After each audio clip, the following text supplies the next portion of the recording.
ಸರ್ಕಾರ 2026-27ನೇ ಸಾಲಿನ ಬಜೆಟ್ನಲ್ಲಿ ಚಾಮರಾಜನಗರ ಜಿಲ್ಲೆ ಅನೂರು ತಾಲೂಕಿನ ರಾಮಾಪುರ ಹೋಬಳಿ ವ್ಯಾಪ್ತಿಯಲ್ಲಿ ಏನು ಕಳೆದ 22 ವರ್ಷಗಳಿಂದ ಸತತ ಬರಗಾಲದಿಂದ ತತ್ತರಿಸಿತೋ ಅದನ್ನು ತಾತ್ಕಾಲಿಕವಾಗಿ ಆ ಸಮಸ್ಯೆಯನ್ನು ಬಗೆಹರಿಸಂಥ ಒಂದು ದಿಕ್ಕಿನಲ್ಲಿ ಸರ್ಕಾರ 490 ಕೋಟಿ ರೂಪಾಯಿಯ ಒಂದು ಅನುದಾನವನ್ನು ಅನುಮೋದನೆ ನೀಡಿದೆ.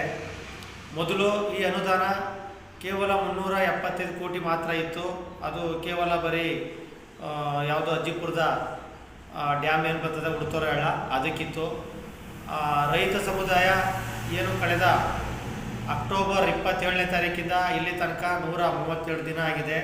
ಈ ಹೋರಾಟದ ಪ್ರತಿಫಲ ಪ್ರತಿದಿನ ಪೊಲೀಸರ ಒಂದು ಗುಪ್ತದಳದಿಂದ ಸರ್ಕಾರದ ಮುಖ್ಯಮಂತ್ರಿಯವರ ಗಮನಕ್ಕೆ ಪ್ರತಿದಿನ ಹೋಗಿದ್ದ ಪ್ರತಿಫಲ, ಮತ್ತು ಆ ಭಾಗದ ರೈತರು ಅರೆಬೆತ್ತಲೆ ಚಳುವಳಿ ಇನ್ನಿತರ ಅನೇಕ ರೀತಿಯ ಚಳುವಳಿಗಳನ್ನ ಮಾಡದ ಪ್ರತಿಫಲವಾಗಿ ಹೆಚ್ಚುವರಿಯಾಗಿ 115 ಕೋಟಿ ರೂಪಾಯಿ ಅನುದಾನ ಬಿಡುಗಡೆ ಆಯಿತು. ಆದರೆ ಇದು ಹೇಗಿದೆ ಅಂತಂದರೆ ಹಾವು ಸಾಯಬಾರ್ದು, ಕೋಲು ಮುರಿಬಾರ್ದು, ಮತ್ತು ಆನೆಗೆ ಲೋಟಲ್ಲಿ ನೀರು ಕೊಡೋ ಅಂಥ ಒಂದು ಯೋಜನೆ ಆಗಿದೆ. ಈ ಹಣ ಸಾಕಾಗುತ್ತೋ ಇಲ್ಲವೋ ಗೊತ್ತಿಲ್ಲ. ಆದರೆ ನಾವು ದಂಟಳ್ಳಿ ಮಾರ್ಗವಾಗಿ ಏತ ನೀರಾವರಿ ಯೋಜನೆ ಜಾರಿ ಮಾಡಿದ್ರೆ ಈ ಭಾಗದ 4-5 ಪಂಚಾಯಿತಿಗಳಲ್ಲಿ ಕಳೆದ ಒಂದು 27 ವರ್ಷಗಳಿಂದ ಏನು ಬರಗಾಲ ಇತ್ತೋ ಅದು ಸಂಪೂರ್ಣ ಆಚೆಗೆ ಹೋಗಿ ಬರಗಾಲದಿಂದ ತತ್ತರಿಸಿ ರೈತರು ಗುಳಿ ಹೋಗಿರ್ತಕ್ಕಂಥವ್ರು ವಾಪಸ್ಸು ವ್ಯಾವಸಾಯಿಕ ಕಾಲ ಆಗ್ತಾರೆ. ಈ ಯೋಜನೆ ಜಾರಿ ಮಾಡಬೇಕು ಅಂತ ನಾವು ಕೇಳಿದ್ವಿ.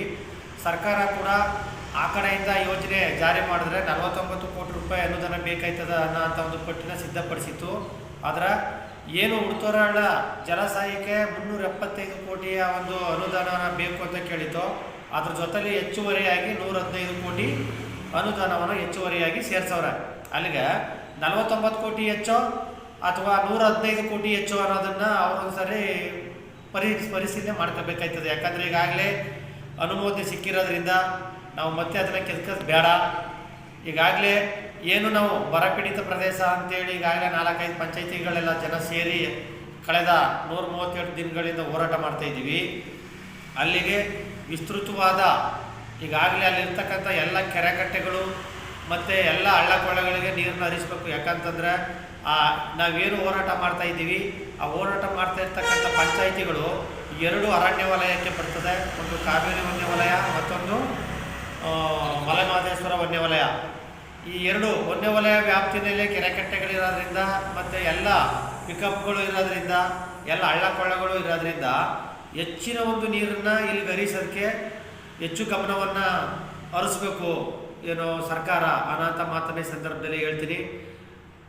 ಮತ್ತೊಮ್ಮೆ ಸರ್ಕಾರಕ್ಕೆ ಈಗಾಗಲೇ ಏನು ಆ ಭಾಗದ ನೀರಿನ ಸಮಸ್ಯೆಯನ್ನು ಬಗೆಹರಿಸೋದಕ್ಕೆ ಈ ಒಂದು ಅನುಮೋದನೆಯನ್ನು ನೀಡಿದೆಯೋ ಅದಕ್ಕೋಸ್ಕರ ಕರ್ನಾಟಕ ರಾಜ್ಯ ರೈತ ಸಂಘದ ಪರವಾಗಿ ಮತ್ತು ರೈತರ ಪರವಾಗಿ ಸರ್ಕಾರಕ್ಕೆ ಅಭಿನಂದನೆಯನ್ನು ಕೂಡ ಸಲ್ಲಿಸ್ತೀನಿ ಸರ್.